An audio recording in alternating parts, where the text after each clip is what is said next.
My name is Olamilehin, head of the Finance Advisory Group of American Airlines. I work in a team of 4 people who sit in offices in different locations of the company. Hence, this presentation will be conducted from various locations. However, I'll be coordinating from London.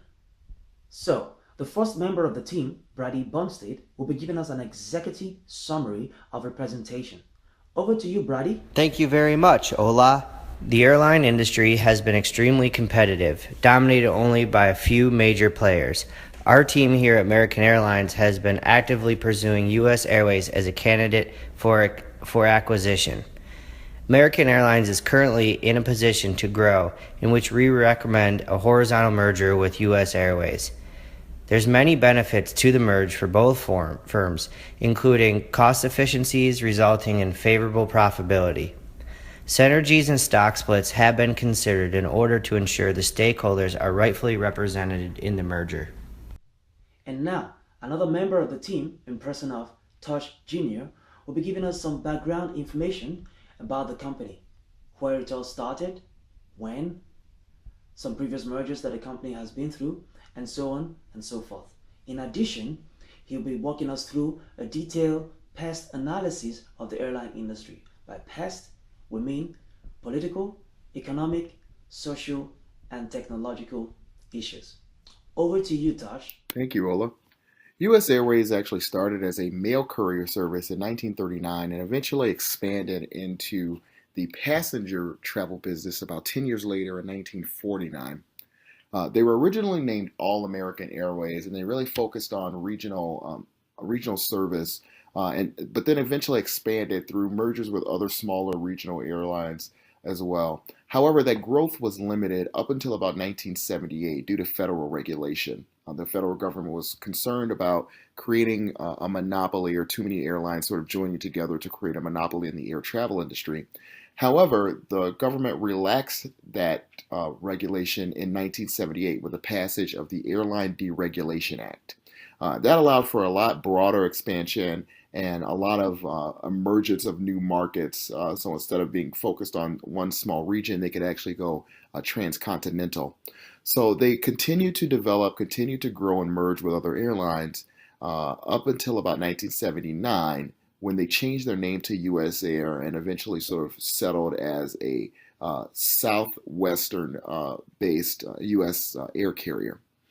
After that period, they went through two major shifts, one in 1989 when they merged with Piedmont Air, and another in 1996 when they added European routes and actually became a transcontinental airline, when they changed their name to US Airways, which is what it is today. Continuing on, US Airways experienced continued growth and expansion throughout the 90s, but along with most of the airline industry, was significantly impacted by the events of September 11, 2001. Unfortunately, the airline industry overall dropped about a 30% drop in demand, and this forced a lot of airways into cost-cutting measures, and in fact forced U.S. Airways, along with a lot of other airlines, to file for Chapter 11. They did this twice, once in 2002 and again in 2004. Subsequently, in 2005, America West Airlines actually purchased U.S. Airways. Um, because U.S. Airways, they felt, had the better brand identity, they kept the U.S. Airways name and logo and marketing materials, but America West and the management team at America West actually owns the company and makes all of the decisions. CEO Doug Parker, who was America West CEO, retained control of that firm and continues to be its CEO today. To analyze the airline industry overall, we use the PEST or PEST method, looking at the industry from four different perspectives: from a political perspective, from an economic perspective, a social perspective, as well as a technological perspective. Now, from the political perspective, uh, the airline industry is highly regulated by the Federal Avionics Administration, the FAA. There are lots of rules and laws that govern the industry, and the emphasis has always been on passenger safety. And so there are lots of laws just around how the airlines can operate, at how many gates they can operate, at what times they can leave, where they can fly, and when, etc. There was a significant act passed in 1979 called the Airline Deregulation Act that actually loosened a lot of those restrictions that the airlines had on where they could fly and what markets they could operate, how they could merge, etc. And so that created a lot of mergers of airlines. You started to see where we started out with many firms, it really got reduced down to just a few. And because of this deregulation, airlines were not really, the airlines were allowed to police themselves, if you will. And so they created a lot of, in order to cut costs and to really be cost efficient, started to generate and participate in practices that were considered not conducive to passenger comfort or were not in the best interest of passengers. For example, passengers would sometimes be stranded on a tarmac for hours, not being allowed to leave the plane because the carrier didn't want to lose the money on canceling the flight.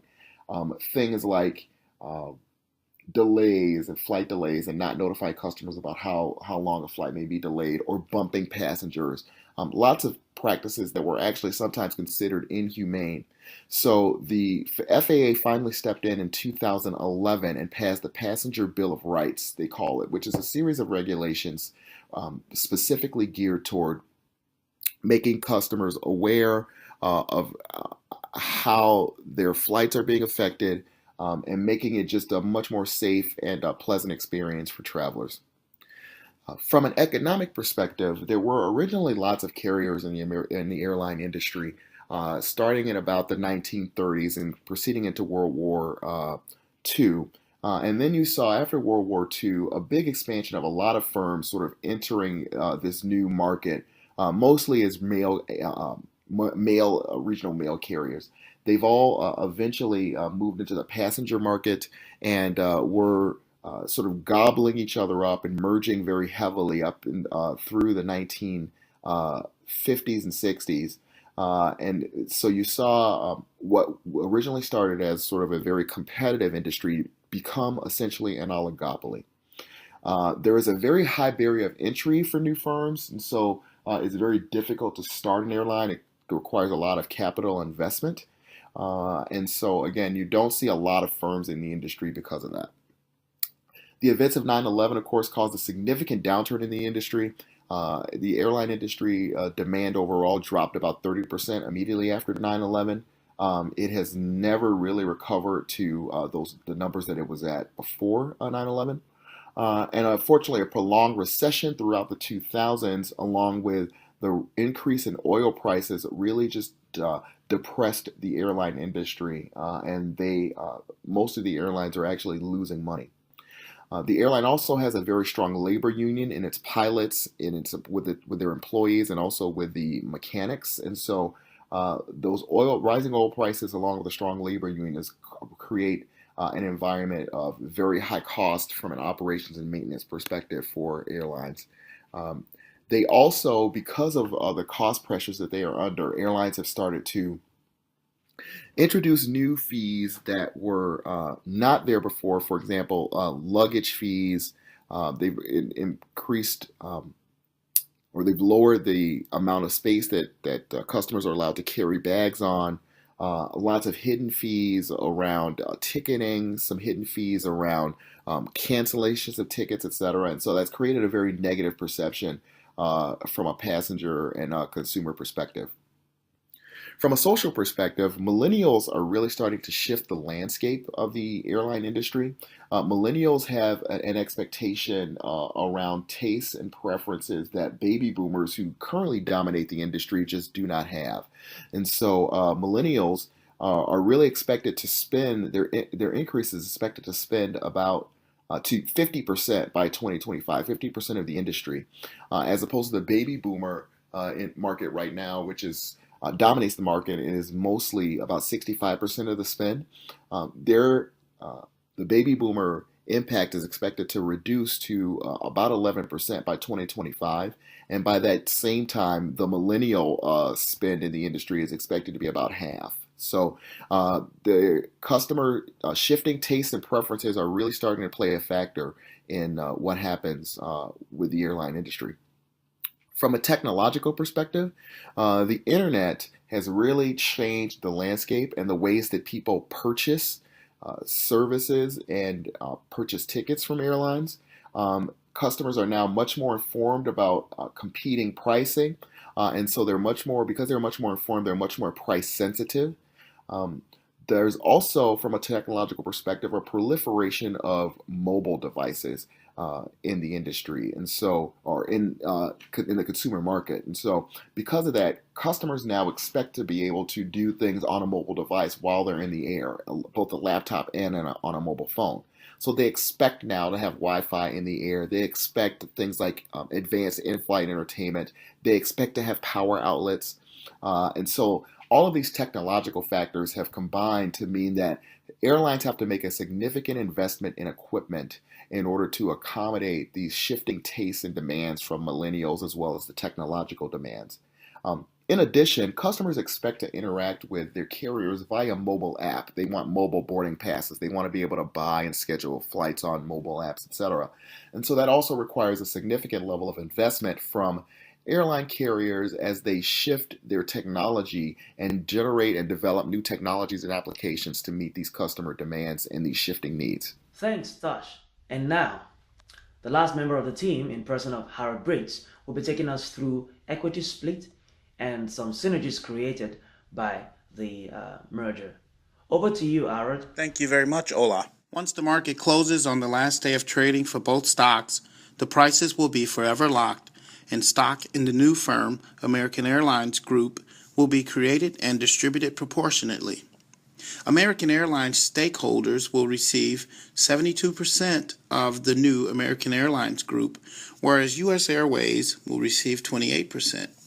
However, American Airlines creditors will receive the lion's share, with the guarantee of only 3.5% going to American Airlines shareholders. Still a substantial sum, however. We propose initially offering 1/2 shares of the new firm for 1 share of American Airlines. U.S. Airways shareholders will get 1 share of American Airlines Group for each U.S. Airways share. Due to the distribution ratio of new shares and the market's efficiencies, the fortunes of American Airlines shareholders are tied to U.S. Airways' final closing price. For example, if U.S. Airways closes at $22.50 a share, American Airlines stock on its last day of trading will close somewhere around $11.25 because of the half-share distribution versus the 1-to-1 ratio for U.S. Airways. If U.S. Airways closes lower, so too will American Airlines stock. However, we estimate that the new American Airlines Group stock should be valued at about $34.32, based upon our valuation that factored discounted free cash flow, terminal value, and number of shares. We estimate $1.05 billion in annual net synergies will be realized following the merger. The synergies are broken out into 2 buckets, revenue and cost. $900 million in revenue synergies will be achieved annually through our combined improved loyalty rewards program, flight schedule optimization, and enhanced routes, primarily aimed at corporate travelers. $150 million in cost savings annually will come from restructured labor contracts and the elimination of competing flights. Much overlap currently exists for popular routes between major cities. The number of flights will be reduced and aircraft will be better utilized. In other words, synergies will be gained by switching from multiple aircrafts on one route to one larger plane with more seats. We calculated both synergies' present value via the Gordon growth model. Present value of revenue synergies is $16.26 billion and $2.71 billion for cost synergies. The Gordon growth model assumes that gains will be achieved in perpetuity. Thus, while we are confident in our assessment, we are also grounded in the fact that at some point down the road, these synergies must be reevaluated. In line with what Harold has been talking about, we can see from the slides that The projected synergies aligns with the other mergers and which gives us a higher level of assurance about the proposed merger. And just like in every other merger, there are some challenges involved. In this case, they can be seen in two categories: before the merger and after the merger. Before the merger, we envisage that there will be challenges with the Department of Justice regarding antitrust issues. And after the merger, we foresee that there might be challenges with respect to higher transitional cost that is involved. And in conclusion, Brady will come back again to give us a brief run through of the proposed structure of the company after the merger. Over to you again, Brady. Thank you very much, Ola. As the merger becomes a reality, we believe that it would be in the best interests of all parties, as well as the stockholders, to have executive membership from both firms. We would suggest a new board of 12 members. 5 of these members would be chosen by the search committee appointed by the UCC. 2 other board members from American Airlines former board and 2 members from the U.S. Air former board. The final 2 members we would recommend is Thomas Horton, who is the current chairman and CEO of American Airlines, and Douglas Parker, the current chairman and CEO of U.S. Air. Douglas Parker we would recommend as the chairman and CEO of the newly formed American Airlines Group. Under Douglas, we would appoint president as Scott Kirby. Under Scott would be the chief financial officer, chief integration officer, chief marketing officer, and the chief information officer. And that's our proposed structure for the company after the merger. We hope we've been able to convince you with constructive reasons why this is a viable merger. Thank you for listening.